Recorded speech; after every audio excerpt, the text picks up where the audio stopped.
on your behalf, invite His Excellency, the President of the Republic of Ghana, to deliver his inaugural address. Your Excellency, you may now proceed to do so.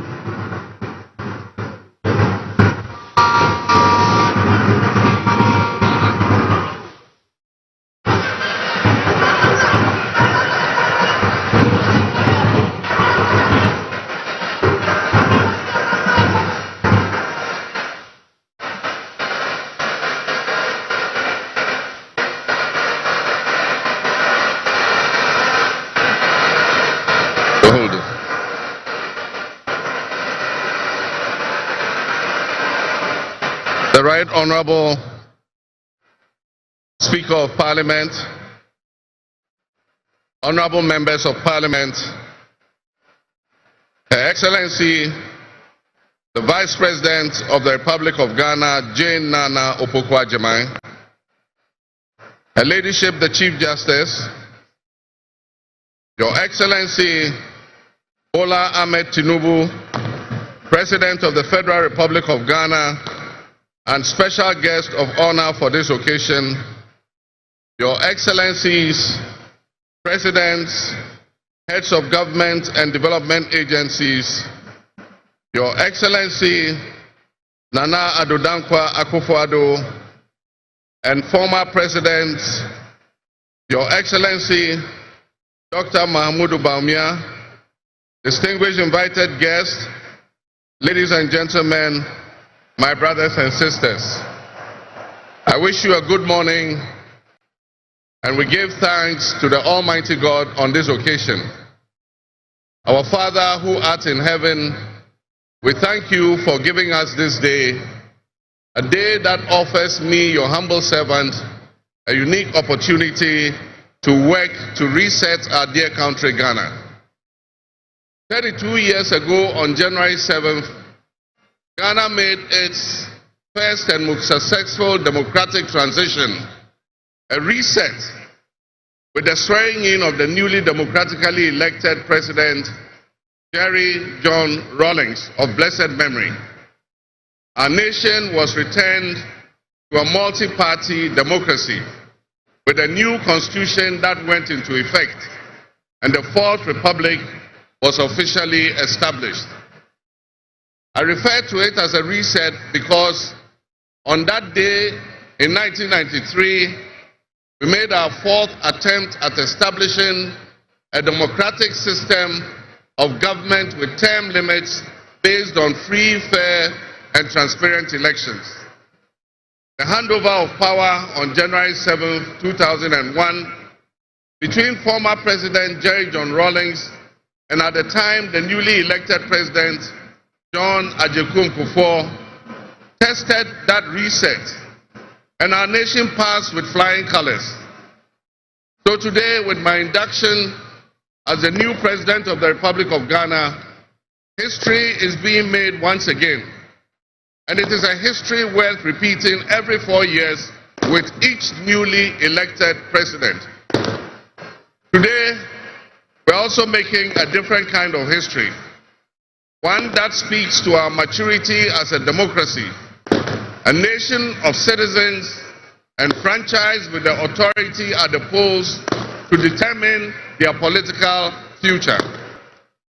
Today's exercise between the outgoing President, His Excellency Nana Addo Dankwa Akufo-Addo, and I feels a bit like a deja vu.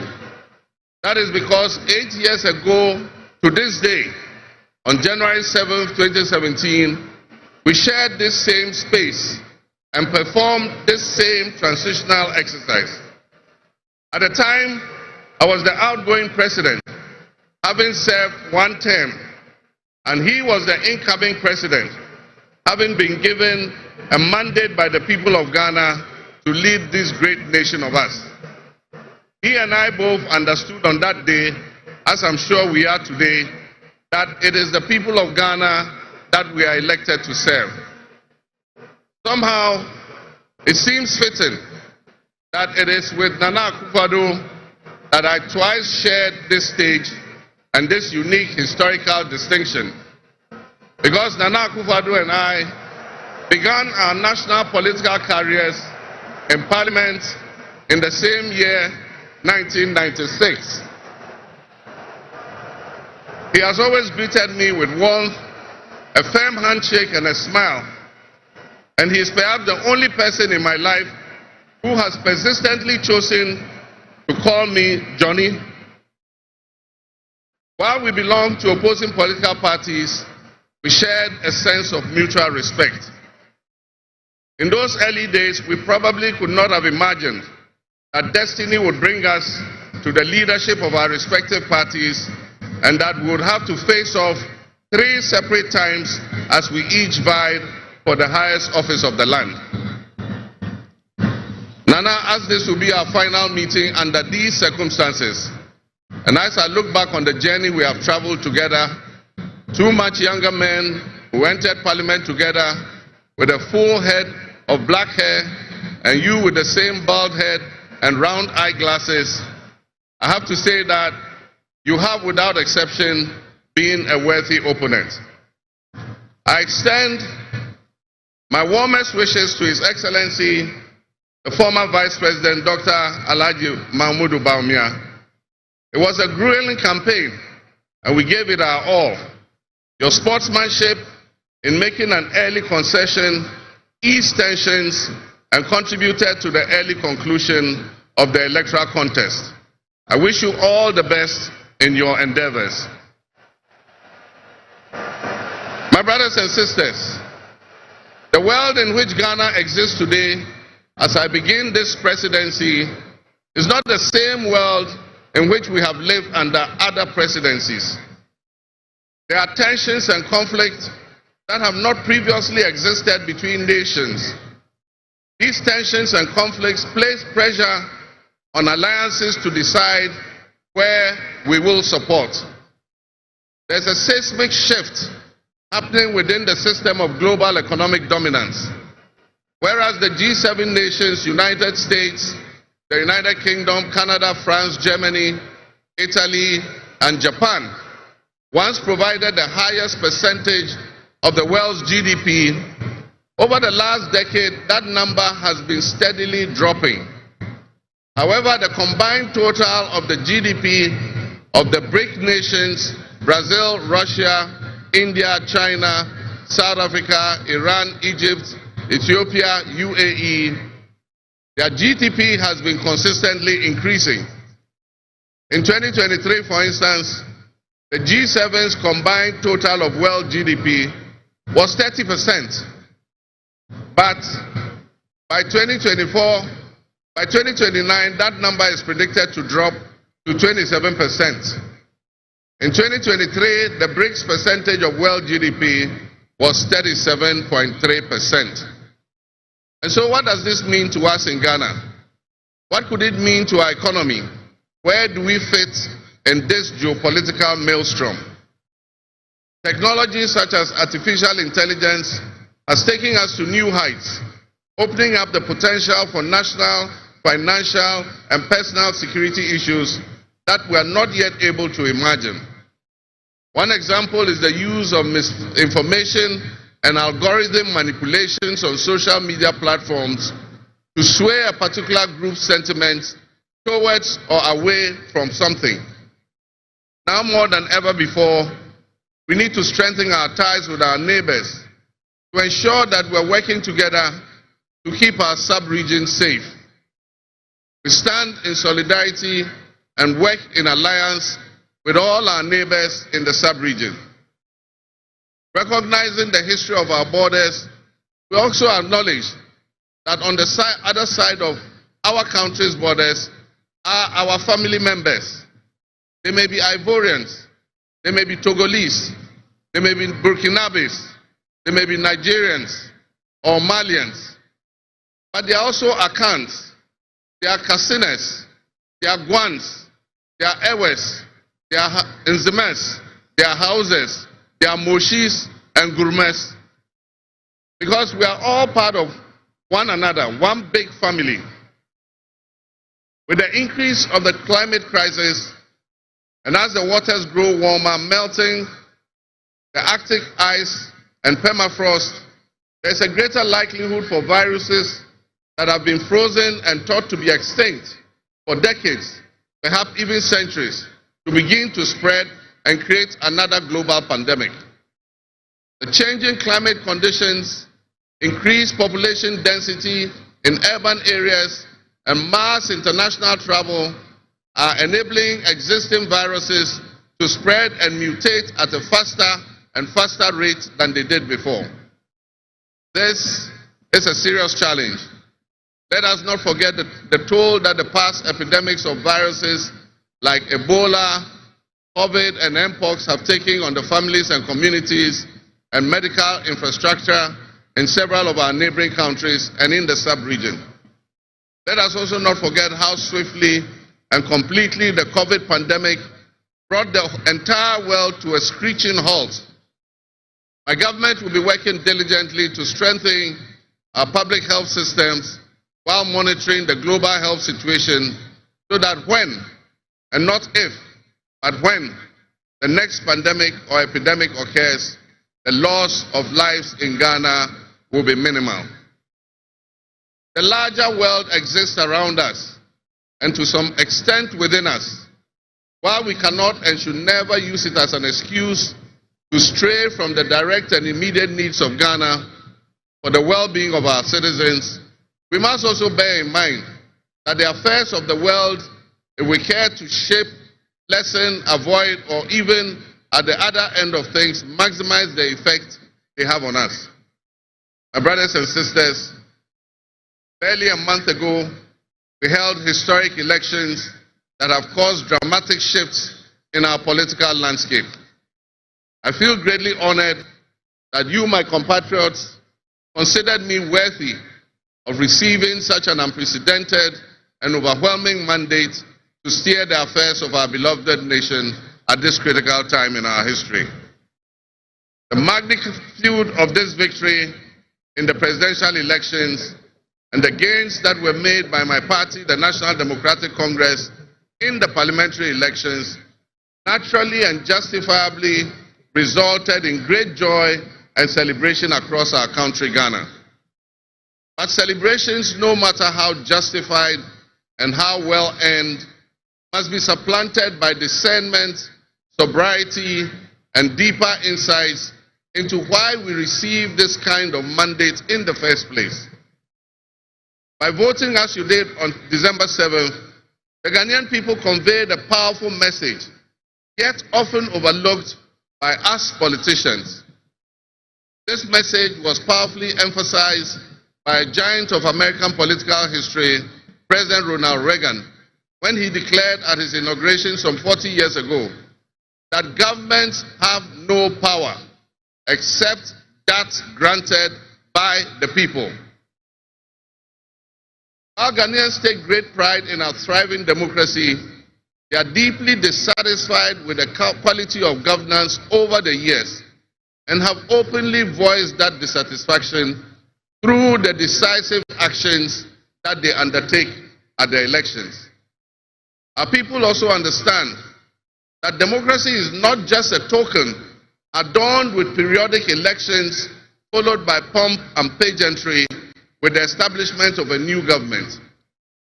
They expect that if democracy is celebrated as a superior means of governance, then its outcomes must be more tangible and benefit them in their individual lives.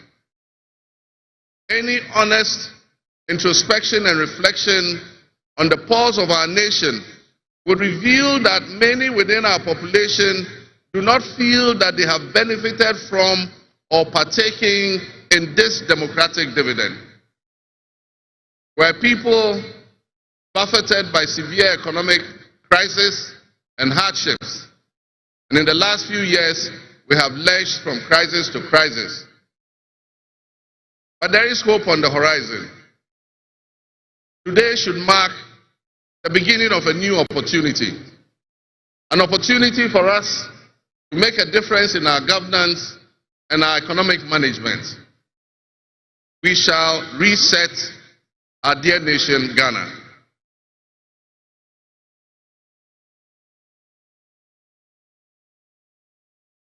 To the millions of my fellow countrymen and women who joined long queues and waited in the sun for their turn to vote for me, you have my sincerest thanks for honoring me.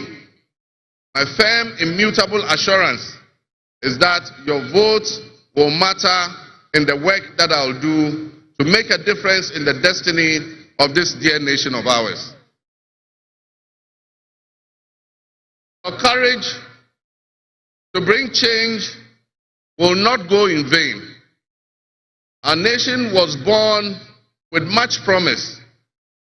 That promise would seem hazy and in doubt now because of all that has happened in the past. But I urge you, my fellow countrymen, not to be sucked into a state of perpetual pessimism. For some time, our country has urgently needed leadership with an unwavering desire to get things done. I, with all humility, assent that I intend to be that leader with your cooperation and your help.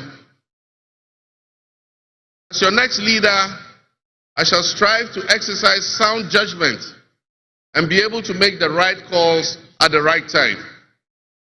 I will have the humility and presence of mind to take responsibility for any challenges and be willing to act firmly and timelessly to resolve the challenges that we face as a nation. Since the elections, I have read and heard the word hope used many times in relation to my presidency and what it should offer the citizens of Ghana. I intend to speak plainly and clearly to you today, and every time I address you subsequently, I intend to always tell you the truth. The circumstances we find ourselves in are indeed dire, but even so, I'll be decisive and swift in my actions. We'll focus our initial efforts on 4 critical areas. The first is economic restoration and stabilization of the macroeconomic environment. The second is the improvement of the business and investment environment to ensure that Ghana is once again open for business. The third is governance and constitutional reforms. And the final, but not the least, is accountability and the fight against corruption.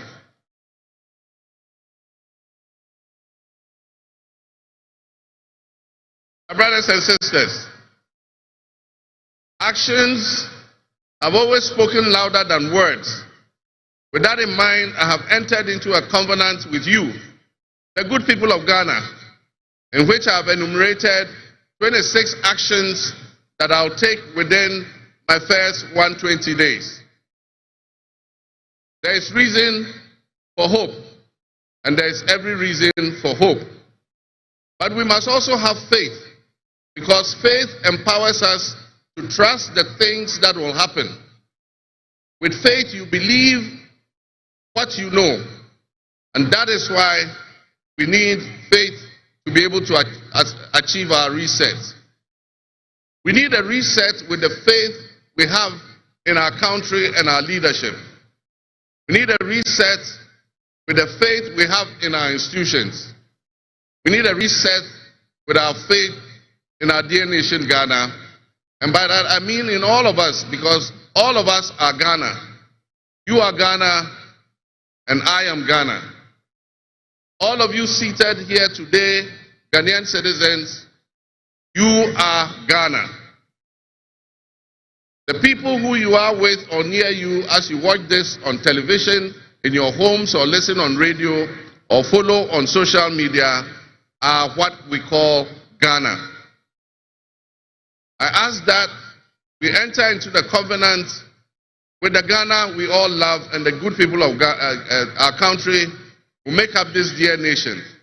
And I ask that you envision a Ghana that you want to live in, a Ghana that you want to leave behind to your children and your grandchildren. What can you do to help build that better Ghana that we all strive for? What behaviors, what attitudes and mindsets can we reset? We need a reset, and we have faith in Ghana's ability to overcome, excel, and be so successful with this reset that it will be difficult to imagine a time when that was not the case. As we stand at this momentous crossroads in our nation's history, I am honored and humbled to accept the mantle of the President of the Republic of Ghana. Today we celebrate a new administration and herald an unprecedented era of opportunity and transformation. With Nana Jane Opoku-Agyeman by my side, we are poised to embark on a journey of progress and inclusivity, united in our vision for a more prosperous Ghana.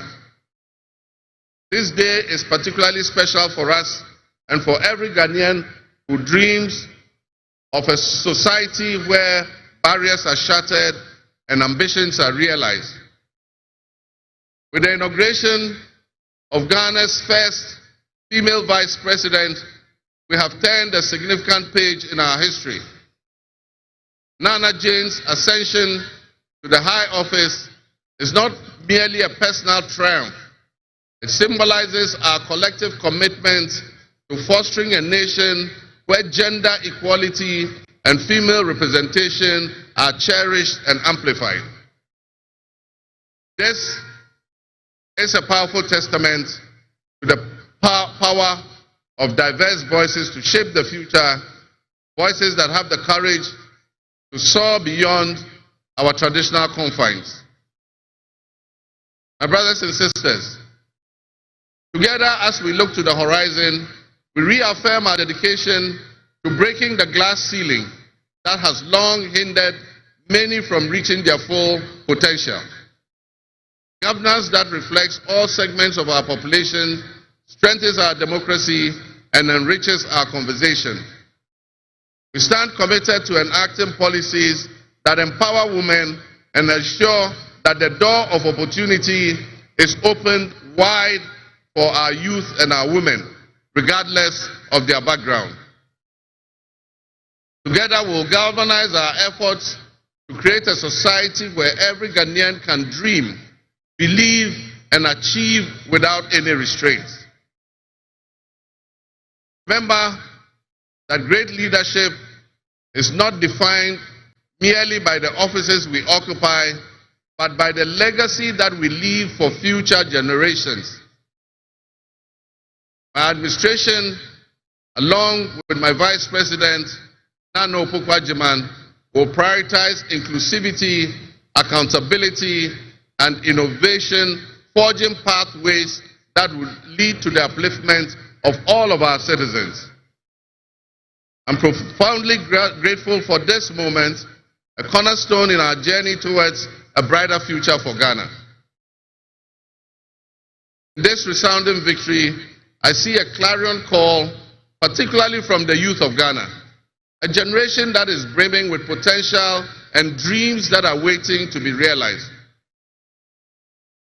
This moment, the powerful affirmation that your voices matter, that your aspirations are valid, and that your future must be our priority.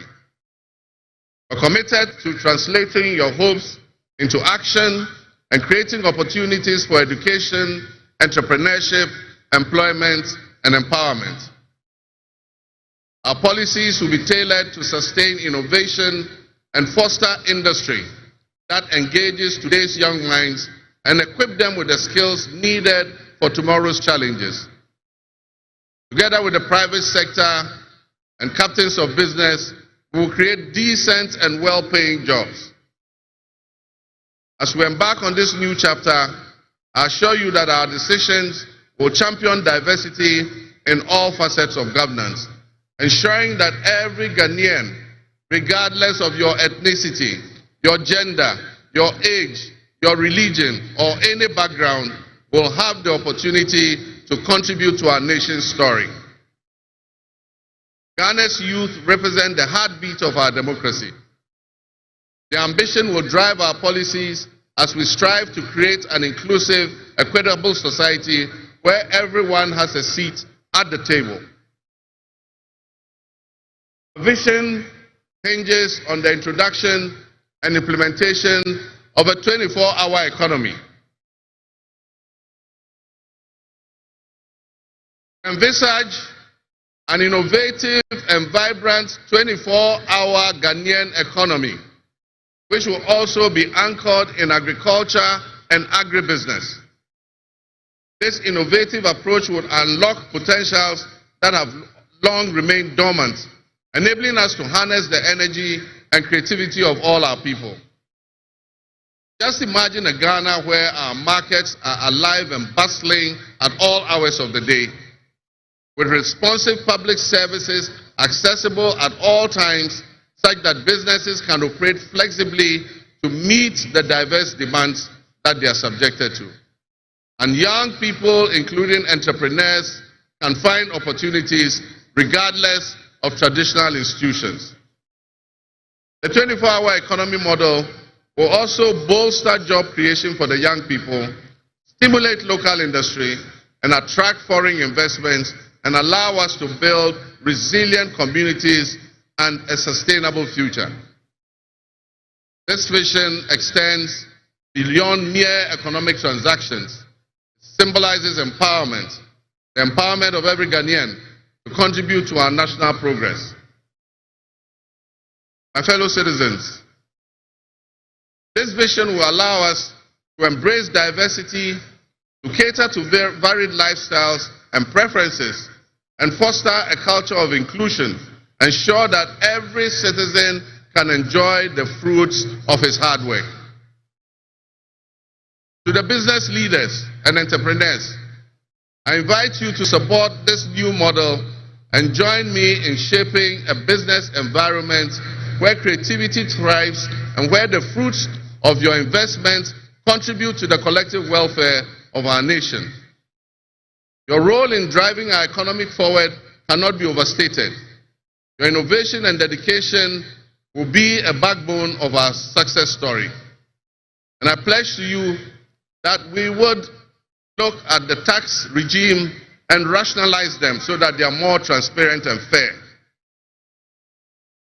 Members of the business community, I assure you, Ghana is open for business again. Let me thank you, Your Excellencies, my fellow presidents, for leaving what is a busy schedule behind and coming to join us at this ceremony. Your presence brings honor to this inaugural ceremony.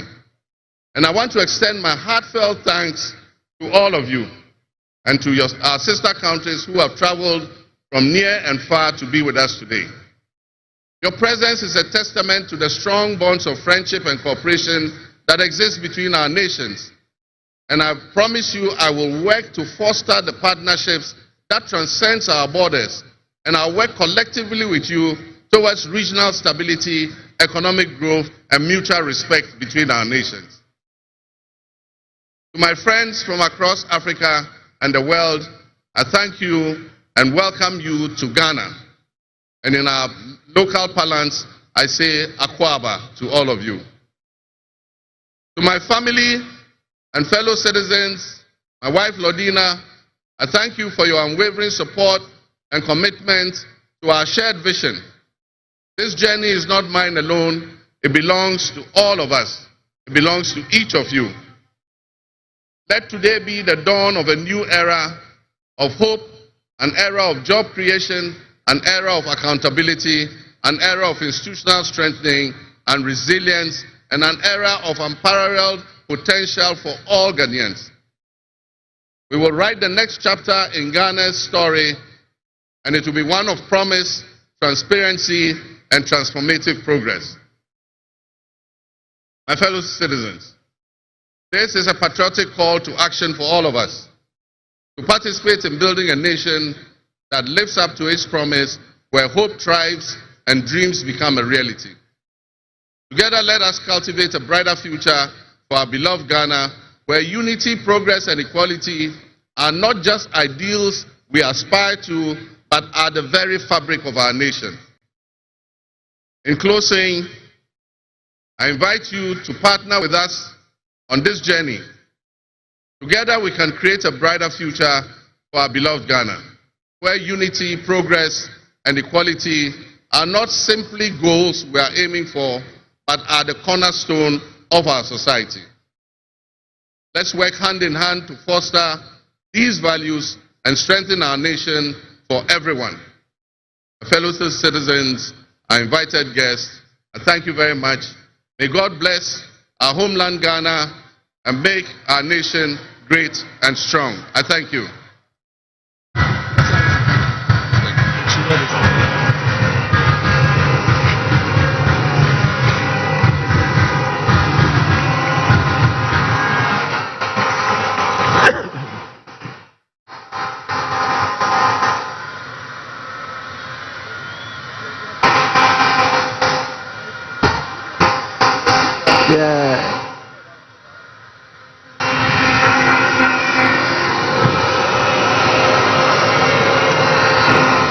Honorable members.